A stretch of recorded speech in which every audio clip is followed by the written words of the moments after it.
Les députés sont donc appelés à se prononcer sur l'allègement de l'état d'urgence, c'est-à-dire ce n'est pas exactement le retour à la vie normale, il s'agit de quelques mesures qui permettront en douceur de sortir de l'état d'urgence sans en sortir.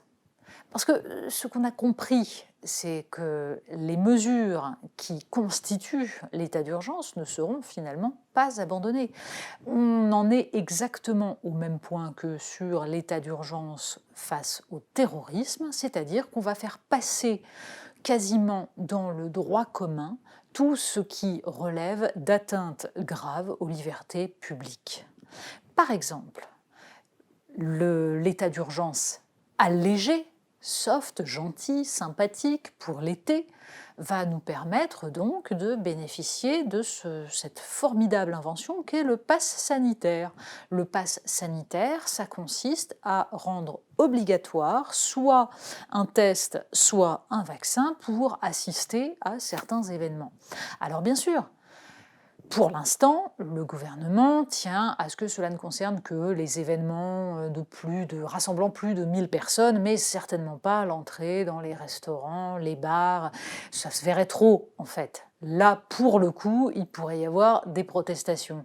Mais on fait entrer tout de même dans le droit l'idée d'une discrimination fondée sur les vaccins ou sur l'obtention d'un test.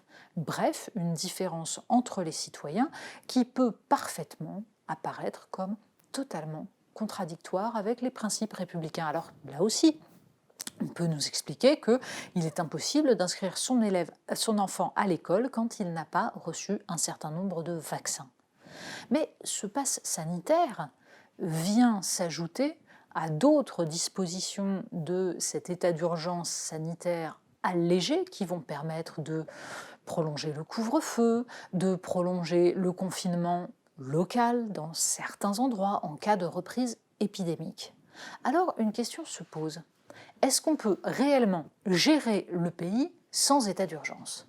Non, parce que visiblement, il était impossible de gérer la France sans l'état d'urgence terroriste, au point qu'il a fallu donc adapter le droit pour permettre certaines perquisitions, certaines actions policières. Et là, on comprend donc qu'il est impossible de faire vivre le pays dans un état qui serait celui d'un pays normal, c'est-à-dire en proie à des épidémies. Donc ce serait impossible sans des mesures dérogatoires au droit commun permettant au pouvoir d'exercer une coercition. Il y a là de quoi s'inquiéter.